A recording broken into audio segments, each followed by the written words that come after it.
안녕하세요. 정시현입니다. 아이클리어 2020 하이라이트 서머리 시리즈 7번째 시간이고요.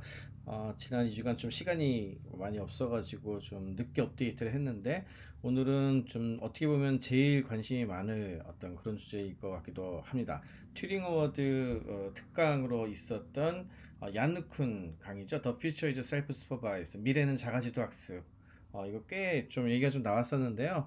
생각보다 되게 어려운 내용이더라고요. 그래도 뭐 여러분들한테 같이 좀 리뷰를 하면 좋을 것 같고, 그 다음에 앞으로 이제 미래의 인공지능과 관련된 아젠다를 던진다는 의미에서 꽤 의미가 있었던 그런 키노트라서 같이 정리를 한번 해보고자 합니다. 예, 뭐, 그 공식적인 제목은 튜링 어워드를 탔죠. 이제 그 중에서 이제 두 분인 얀누쿤하고 요시아 벤조가 각각 하나씩 키노트를 했고요. 요시아 벤조의 그 키노트도 따로 한번 정리를 해보도록 하겠습니다.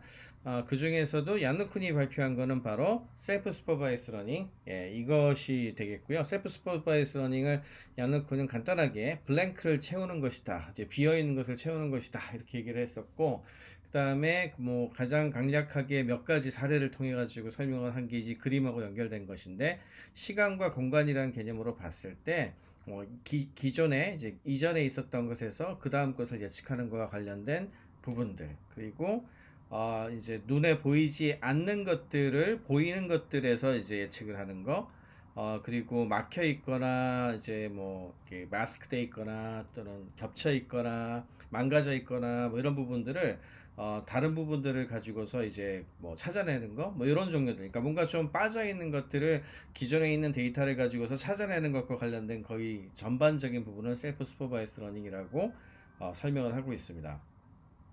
그래서 이제 셀프 슈퍼바이스 러닝의 이제 제일 중요한 파트는 뭐냐 하면은, 결국에는 우리가 어떤 그 입력값이 있다고 했을 때 대부분의 경우에 이제 슈퍼바이스 러닝하고 가장 큰 차이점이 되는 건데, 슈퍼바이스 러닝은 어쨌든 레이블을 필요로 하잖아요. 근데 이제 이 미래가 여기 있다고 하는 이유가, 슈퍼바이스 러닝 같은 경우에 그 레이블이 있고 정답이 있는 데이터가 생각보다 얻기도 어렵거니와, 그 다음에 그런 것들 가지고서 적용할 수 있는 영역이 되게 적기 때문에 결국에는 그런 거 없이도 할 수 있어야 된다는 거죠. 근데 언스포바이스 러닝이라기보다는 있는 데이터 내에서 뭔가 처리를 할 수 있다라는 측면에서 셀프 스포바이스 러닝이라는 말을 더 선호를 하는 것 같습니다. 그리고 또 한 가지 파트는 잘 모르는 파트에서도 뭐 처리할 수 있다는 거, 그리고 미래를 볼 수 있다는 것이 첫 번째라면, 두 번째는 이제 아는 파트하고 또는 모르는 파트하고 이 두 가지를 같이 합쳐가지고 새로운 걸 이제 구성해내는 거, 그리고 원래 있었던 진실을 찾아내는 것도 이제 셀프 슈퍼바이스 러닝의 중요한 어떤 테마로 이야기를 하고 있습니다. 그러면 이제 결국에는 이걸 어떻게 하느냐가 이제 문제가 되겠는데요. 이때 이제 중요하게 설명하는 개념이 바로 constraint relaxation이라는 개념을 되게 중요하게 설명하고 있어요. 그리고 이 과정을 통해 가지고 추론, 인퍼런스를 할 수 있도록 해야 되는데, 이때 예측이 되는 어떤 대상이 굉장히 다양한 멀티모드얼한 그 것이 돼야 된다는 거죠. 그래서 보통은 이제 피드포워드 네트워크 같은 경우에는 특정한 이제 결과를 이런 식으로 내지 않습니까? 예를 들어 X에서 Y를 예측한다고 했을 때, 여기 GX라고 돼 있는 여기가 이제 결정을 하는 어떤 그런 함수가 되겠고, X에서 우리가 Y 햇이라고 하는 걸 이제 예측을 했다고 친다면, 결국에는 Y 햇과 실제 Y 사이가 같으냐 다르냐 뭐 이렇게 해가지고 얼마나 이제 벌어졌는지를 측정을 하는 거 아니겠습니까? 그런데 문제는 뭐냐면, 지금 저희가 말씀드린 것처럼 셀프 슈퍼바이즈 러닝처럼 좀 다양한 가능성을 두고 하는 종류의 어떤 학습의 경우에는 이 아웃풋이 항상 일정하게 정해져 있는 게 아니라 생각보다 굉장히 복잡한 추론 과정을 거쳐야 될 경우도 있고, 여러 가지 종류의 것들을 결합해야 될 경우에 그것도 이제 허용이 돼야 되고, 그 다음에 경우에 따라서는 예를 들어서 미래의 비디오 프레임이 뭔지 예측하는 뭐 이런 종류들 같은 경우에는 하나만 넣고서 여러 개의 아웃풋이 나올 수도 있거든요. 뭐 미래가 A, B, C, D, E 이런 식으로 이렇게 분산된 분포가 될 수도 있지 않습니까? 뭐 이런 경우로 해결을 해줘야 되니까, 그러기 위해서는 그 함수가 일종의 뭐 세트, 여러 개의 세트를 세트도 적용될 수 있도록 해줘야 되는데, 그러려면은 그 우리가 이제 조건으로 삼아 둔 것이 너무 딱 규격화돼 있어가지고 이거 아니면 안 되라고 하는 것보다 좀 느껴져야 되잖아요. 좀 넓게 좀 잡아줘야 되지 않겠습니까? 뭐 그런 식의 예를 들자면은, 음, 문법적으로 올바른 번역이라고 하는 것은 굉장히 여러 개의 번역이 나올 수 있고 그 번역들이 다 맞을 수 있잖아요. 우리가 이제 트랜슬레이션 할 때에도 그다음에 이제 우리 말을 듣고서 어떻게 적어내거나 해석을 하는 경우에도 사람에 따라서 굉장히 다르게 할 수도 있고 여러 가지 답이 나올 수 있잖아요. 그런 것들을 전부 정답으로 받아들일 수 있는 방법이 뭐냐 이제 이거가 이제 굉장히 중요한 키라는 거죠. 그래서 제시된 모델이 이제 에너지 베이스드 모델이 제일 뭐 좋다 이렇게 얘기를 한 거고요. 에너지 펑션이라고 하는 것은 보통 이제 스칼라 값으로 나오게 되는데 이제 단일 값으로 나오는 거죠. 보통 에너지를 최소화하는 걸 중요하게 생각하니까 에너지 값이 제일 낮게 만드는 어떤 함수 fxy라고 한다면은 결국에는 이 fxy의 이 값이 제일 최소화되는 어떤 그런 라인을 찾아내는 거, 그 fxy가 뭔지를 찾아내는 것이 제일 중요하다고 보겠습니다. 그래서 이제 이걸 이제 fxy로 표현을 했는데 그림에서 보자면은 결국 x하고 y가 주어지는 거잖아요. 이 x, y를 집어넣었을 때 이걸 뭐 g라고 표현하지는 않았지만 z라고 생각합시다. 그러면 이 값이 최소가 된다는 것은 결국 이 그림처럼 이렇게 그 그림을 이렇게 그려보면은 여기에 이 그 제일 낮은 파트를 이렇게 점으로 찍었잖아요. 이 점이 지나가는 이 자리, 요 함수, 이 궤적이 바로 에너지가 최소화된 궤적이죠. 그러니까 여기가 이제 일종의 패턴이라는 거죠. 결국 이걸 찾아내자는 거예요. 이런 걸 찾아내자는 거. 그래서 여기에 들어가 있는 것들은 다 답이 될 수 있는 거죠. 요것도 답이 되고 이걸 데이터 포인트라고 보면은 요거 얘네들이 일종의 정답의 세트가 되는 건데 이런 것들을 사용하는 것이 이제 에너지 베이스드 모델이 되겠습니다. 이거는 이제 에너지 직접 사용하는 거는 보통 추론할 때 쓰고요. 학습할 땐 또 다른 모델을 쓰게 됩니다. 학습 관련된 건 뒤에 또 좀 더 얘기를 자세히 드리겠습니다. 그래서 에너지 기반 모델이 이제 인퍼런스 추론할 때에는 만약에 이제 y 값이 컨티뉴어스하다고만 하다면은 결국에는 그레디언트를 찾아가지고 이 골짜기를 낮은 골짜기를 찾아가는 방식을 쓰는 게 제일 좋겠죠. 이게 뭐 흔히 얘기하는 그레디언트 디센트를 쓰는 건데 이렇게 하면 되는데 또 한 가지 방법은 문제는 이제 fxy처럼 컨디션이 있을 경우에 x를 알고 y를 모르면 x에서 y를 추정하겠다라고 하면 x하고 y를 이용해 가지고 에너지를 최소화시키는 방향으로 우리가 찾을 수가 있잖아요. 이렇게 하면 되는데 문제는 이제 아까 말씀드린 것처럼 정답을 잘 모른단 말이죠. 그래서 어떤 게 알고 어떤 게 모르는지 몰라요. 그러면 이제 y 전체를 보고 찾아야 되는데 우리가 전부 어떤 파트의 y를 알고 어떤 파트의 y를 잘 모른다라고 했을 때는 언컨디셔널하게 찾아야 되거든요. 그럴 경우에는 에너지 베이스 모델을 y만 갖고 찾아야 되는 거를 이제 그 제시를 해야 됩니다. 이제 뭐 예를 들자면 이런 거죠. y 값 y1하고 y12 사이에 어떤 그 패턴을 갖다 그려낸다고 했을 때 뭐 여기서 이제 그 다크한 부분은 에너지가 낮은 부분이고 밝은 부분은 에너지가 높다고 찾아내게 되면 요렇게 이게 데이터 매니폴드가 될 텐데 여기 진행되는 요 퍼플의 라인이 바로 우리가 찾으려고 하는 모델이 될 겁니다. 그래서 이때 이제 진짜 그 다양한 곳에 쓰려면은 이렇게 단순하게 X하고 Y만 갖고는 안 되고 중간에 레이턴트 레이어를 이제 두고 하는 거죠. 이런 경우에는 관찰 값에 해당하는 X가 들어와서 프레딕션하는 함수를 거쳐가지고 H가 나오게 될 텐데 여기에서 그냥 H만 갖고 바로 이제 프레딕션을 하는 게 아니고 원래는 아까 여기서 Y 해수로 바로 나왔었잖아요. 그게 아니라 여러 가지 감당할 수 있는 레이턴트 변수 G라고 하는 것을 같이 넣어가지고 이 두 개를 결합시켜서 이제 예측하고 이들 사이에 컨스트레인트를 이렇게 그 세트로 해가지고 이제 학습을 하거나 예측을 하거나 이제 이런 그림으로 그린다는 건데 이 경우에는 이제 크게 접근을 두 가지를 한다고 하죠. 첫 번째는 아예 이제 에너지 모델 하나를 더 집어넣어 가지고 X, Y, Z 세 개를 다 고려해 가지고 하는 방법 이걸 전부 미니마이즈 해야 되겠죠. 최소화 시켜야 되겠죠.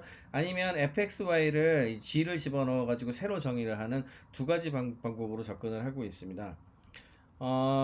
그래서 이런 식으로 되게 되면 조금 더 복잡하게 이제 그 추론을 해야 되는데 이럴 경우엔 추론을 어떻게 하냐면 이제 이렇게 이제 그림을 그리게 되는데 y하고 y2 이 두 가지밖에 없잖아요. 이 사이에 두 가지 y들 사이에 그 패턴을 그리게 되면은 이게 뭐죠? 이게 타원. 이 타원 안에 들어가 있는 것들이 실제 데이터 값들이라고 생각을 하시면 되고 그 다음에 요 앵글, 이 그 각도가 이 레이턴트 베리어블의 어떤 패턴이라고 생각하시면 되겠고, 그 다음에 이게 이제 우리가 예측한 값인 거죠. 얘하고 실제 매니폴드 사이에 요 거리가 이제 에러 값이 되겠죠. 이거를 에너지 값이, 이 에러를 이제 에너지로 계산하니까 에너지 값으로 계산을 해나는 건데, 이걸 이제 삼각함수로 해가지고 이제 계산을 하게 되면 가장 가까운 값에 접근할 수 있다라고 이제 얘기를 할 수 있게 됩니다.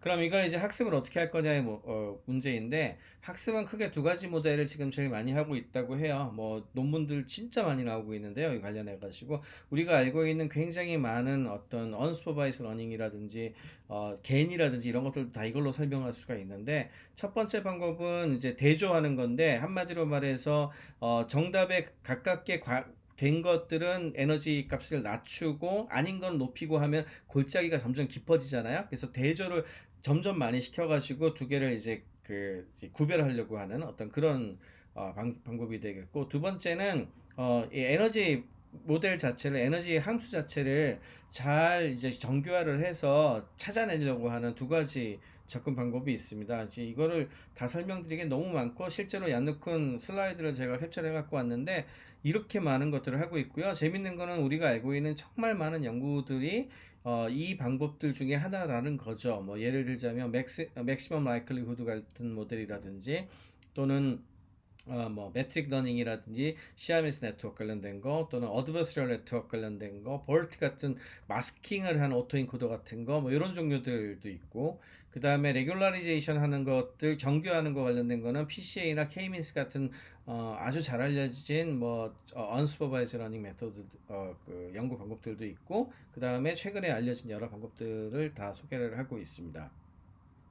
그 중에서 뭐 잘 알려진 거 몇 개만 그냥 픽업해 왔는데, 예를 최근에 요즘 너무 많이 나오고 있는 컨트라스티브 인베딩 관련된 거, 특히 이제 딥페이스라든지 뭐 PIRL이라든지 이렇게 그 새로운 것들을 교체해가지고 바꾸는 거 있잖아요. 그런 종류들 같은 경우에 이런 그때 비디오나 오디오 쪽에도 많이 쓰는데 컨스트럭티브 엠베딩 메소드들이 있고요. 연구 방법들이 있고, 그 다음에 잘 알려진 겐 같은 경우에도 겐도 에너지 베이스 간 EB겐이라 그러죠. EB겐이라든지 와세스테인 겐이라든지 이런 것들이 전부 다 어떻게 하면은 결국엔 두 가지잖아요. 이게 구별하려고 하는 거하고, 그다음에 만들려고 하는 거하고, 이들 사이에 그 대조를 적절하게 계산을 해내 가지고 이 찾아내게 하는 거니까, 이제 그와 관련된 부분들은 에너지 기반 모델로 했을 때 모드 컬러스 같은 거 일어나지 않고 잘 뭐 수렴할 수 있다는 측면이 있었죠. 이런 종류는 이제 컨트라스티브 모델이 되겠고요. 그 다음에 뭐 템포럴 레귤라리제이션 같이 시차별로 이제 달라져 있었던 것에 대한 정교화를 통해 접근하는 거, 이런 거는 이제 그 레귤라리제이션 또는 이제 뭐 레귤라리제이션 또는 이제 아키텍처럴한 접근 방법이 되겠습니다. 그 다음에 조건부 레귤라리제이션 하는 뭐 뭐 어드버스 오토 엔코더 이런 종류들도 있고요. 그래서 뭐 대표적으로 다음 프레임에 뭐가 나오는지 뭐 이런 종류들도 여기에 해당하는 것이 되겠죠. 그 다음에 또 한 가지는 이제 이게 단순히 언스퍼바이즈 러닝 같은 종류들 뿐만 아니라 강화학습의 약점을 뭐 이제 대신할 수도 있다라고 얘기가 나오는 이유가, 우리 세계에 대한 포워드 모델을 학습할 수 있다는 측면에서 어떻게 보면 폴리시 네트워크를 이제 학습시킬 수도 있거든요. 그래서 이게 전형적인 RL 그 강화학습 스테이트잖아요. 이런 부분들도 역시 이런 방식으로 접근해 가지고 학습할 수 있다는 거고, 뭐 그걸 활용을 해 가지고 다음 프레임에 뭐가 올 것 같고 그 모델에 맞춰 가지고 무엇을 할 수 있는가, 이제 이런 경우에는 이제 도로상에서 셀프 드라이빙 같은 걸 할 때 좋은 연구가 되겠죠.